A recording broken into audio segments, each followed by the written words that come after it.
শ্রবণ করব। মনোযোগ সহকারে আমরা শ্রবণ করব।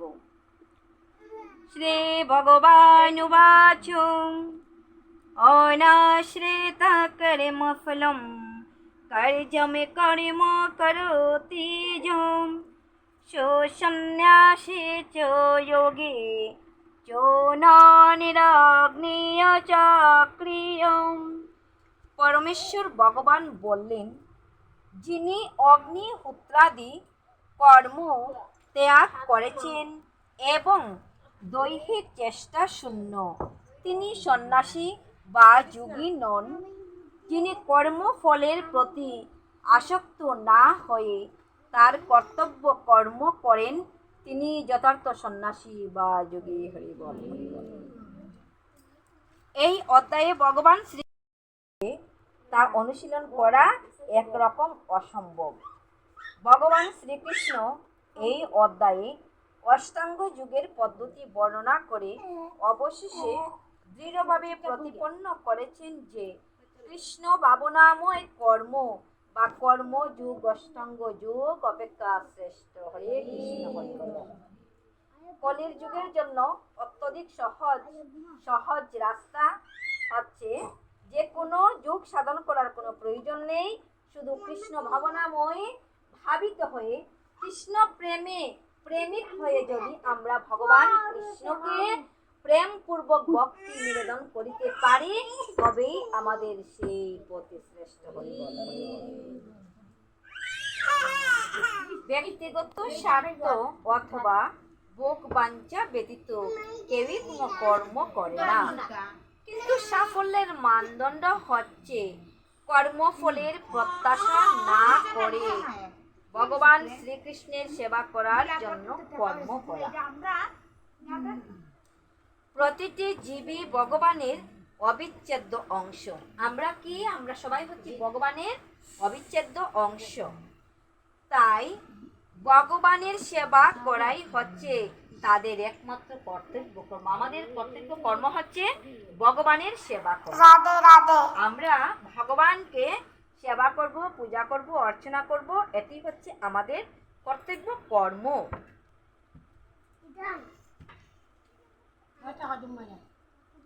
ন দৈনম ন জনম ন সুন্দরীম কবিতাম বা জগদীশ কাময়ী মম জন্মনি জন্মনীশ্বরে ভবতদ্ভক্তি রহিতুকি ত্বয়ি। হে জগদীশ্বর, আমি ধন কামনা করি না, আমি অনুগামী কামনা করি না, এবং আমি সুন্দর স্ত্রীও কামনা করি না। আমার একমাত্র কামনা হচ্ছে আমি যেন জন্ম জন্মান্তরে তোমার প্রতি অহৈতুকী ভক্তি লাভ করিতে পারি। এটি কে বলেছেন?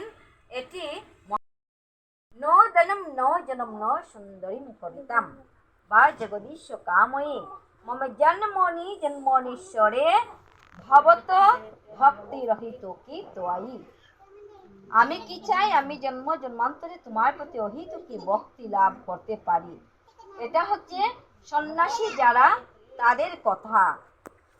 সন্ন্যাসীরা কখনো আত্মতৃপ্তির আকাঙ্ক্ষা তারা প্রভাবিত হয় না।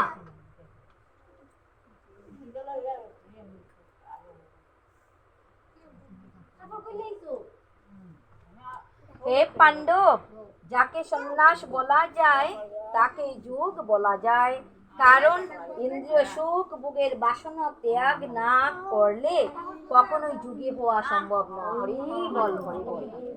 ইন্দ্রিয় তৃপ্তির বাসনা পরিত্যাগ না করে কখনোই একজন যোগী বা সন্ন্যাসী হওয়া সম্ভব নয়। অষ্টাঙ্গ যোগ অনুষ্ঠানে যারা নবীন, এখানে নবীন শব্দের অর্থ নূতন, তাদের পক্ষে কর্ম অনুষ্ঠান করাই উৎকৃষ্ট সাধন। আর যারা ইতিমধ্যেই যোগারূঢ় হয়েছেন, তাদের পক্ষে সমস্ত কর্ম থেকে নিবৃত্তি উৎকৃষ্ট সাধন। ভগবানের সঙ্গে যুক্ত হওয়ার পন্থাকে বলা হয় যোগ। এই যোগকে একটি সিঁড়ির সঙ্গে তুলনা করা হয়। এই যোগকে সিঁড়ির সঙ্গে তুলনা করা হয়েছে। যেমন করে আমরা ধাপে ধাপে একটি সিঁড়ি বেয়ে আরেকটি সিঁড়িতে উঠি, তো তদ্রূপ এই যোগ সাধনকে সিঁড়ির সঙ্গে তুলনা করা হয়েছে। জীবনের সর্বনিম্ন স্তর থেকে এই সিঁড়ির শুরু। একদম নিচ ধাপ থেকে নিচের সিঁড়ি থেকে যদি কৃষ্ণপ্রেমে ভাবিত, কৃষ্ণপ্রেমে ভাবুক, তারা জীবনের শুরু থেকে, প্রথম থেকেই এই ধ্যানের সিঁড়িতে বসতে আরম্ভ করে। কারণ তিনি সর্বদাই শ্রীকৃষ্ণের কথা স্মরণ করেন, তিনি সর্বদাই ভগবানের সেবায় রত, তাই তিনি সব রকম জাগতিক কর্মগুলি সম্পূর্ণভাবে ত্যাগ করেছেন বলে গণ্য করা হয়। হরি বল। 4 নম্বর শ্লোক, यदा हि इन्द्रियार्थेषु नो कर्मसुनुयोज्यते सर्वसङ्कल्पसन्न्यासी যুগারুরাস্তোচ্যতে।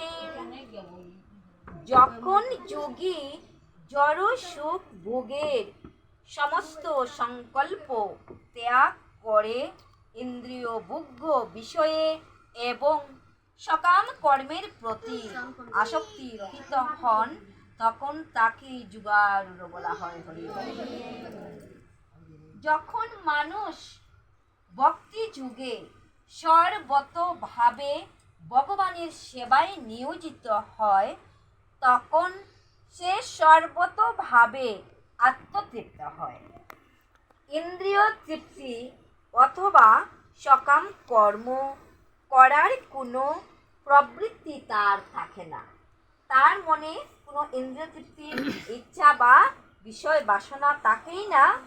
সে ভগবানকে কি করে সর্বতভাবে নিজেকে বিলীন করিয়ে দেয়, ভগবানের শ্রীচরণও নিজেকে আত্মসমর্পণ করিয়ে দেয়। ভগবানকে খুশি করতে পারলেই নিজে খুশি থাকে, তাতে নিজের আত্মতৃপ্তি। হরিবল। আর তা না হলে সে অবশ্যই ইন্দ্রিয় তৃপ্তি সাধনে প্রবৃত্ত হবে। আর যদি ওই রকম ভগবানের সেবায় তৃপ্তি না হয়, তাহলে অবশ্যই ইন্দ্রিয় তৃপ্তি সাধনে প্রবৃত্ত হয়ে যাবে। রাধে রাধে। কারণ কর্মরহিত হয়ে মানুষ কখনো থাকতে পারে না। তাই কৃষ্ণ ভাবনাময় কর্ম না করা হলে আত্মকেন্দ্রিক অথবা সমষ্টির স্বার্থে কর্ম করার বাসনা দেখা দেবে।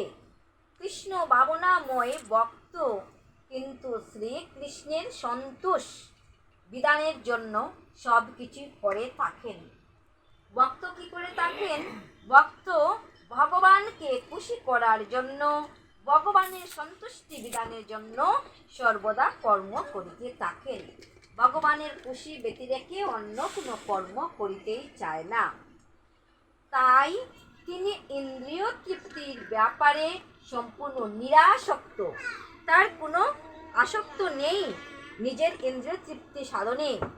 পক্ষান্তরে বলা যায়, যার এই উপলব্ধি হয়নি তাকে যুগ মার্গরূপ সিঁড়ির সর্বোচ্চ ধাপে উপনীত না হওয়া পর্যন্ত বিষয় বাসনা থেকে মুক্ত হওয়ার জন্য যন্ত্রবৎ প্রযত্ন করতে হবে। হরে কৃষ্ণ। হরি বলো। আমাদের কি করতে হবে? যত্ন করতে হবে। কি করে সেই যুগ মার্গ রূপ সিঁড়িতে আমরা পৌঁছিতে পারি? মানুষের কর্তব্য তার মনের দ্বারা নিজেকে জড়জগতের বন্ধন থেকে উদ্ধার করা। মনের দ্বারা আত্মাকে অধঃপতিত করা কখনোই উচিত নয়। হরিবল হরিবল। অনেক সময় আমরা নিজেকে অধঃপতিত বলে মনে করে থাকি, কিন্তু শাস্ত্র বলছে মনের দ্বারা নিজের আত্মাকে কখনোই অধঃপতিত করা উচিত নয়। মনই জীবের অবস্থা বেদে বন্ধু হয়, আবার মনই জীবের শত্রু হয়। তো কি করে আমরা ভগবানের সঙ্গে বন্ধুত্ব স্থাপন করিতে পারি, এই মনকে আমরা কন্ট্রোল করতে পারি, সেই দিকে দৃষ্টি নিক্ষেপ করা উচিত। অবস্থা অনুসারে আত্মা বলতে দেহ, মন ও আত্মাকে বোঝায়। যুগপন্থায় বদ্ধ জীবাত্মা ও মনের বিশেষ গুরুত্ব আছে, যেহেতু মনই হচ্ছে যুগ অভ্যাসের কেন্দ্র। এই মনটাই হচ্ছে আমাদের আসল কেন্দ্রবিন্দু। মনকে যদি আমরা বশীভূত করিতে না পারি, তাহলে আমাদের আসা যাওয়া। হরে কৃষ্ণ কৃষ্ণ কৃষ্ণ হরে হরে, হরে রাম হরে রাম, রাম রাম হরে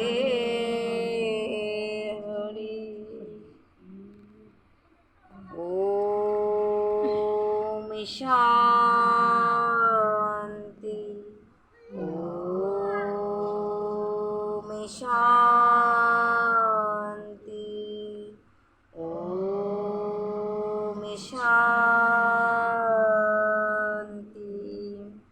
ওম यदक्षरं परिभ्रष्टं मात्राहीनं च यद्भवेत् पूर्णं भवतु तत्सर्वं तत् प्रसादोति सुरेश्वरः।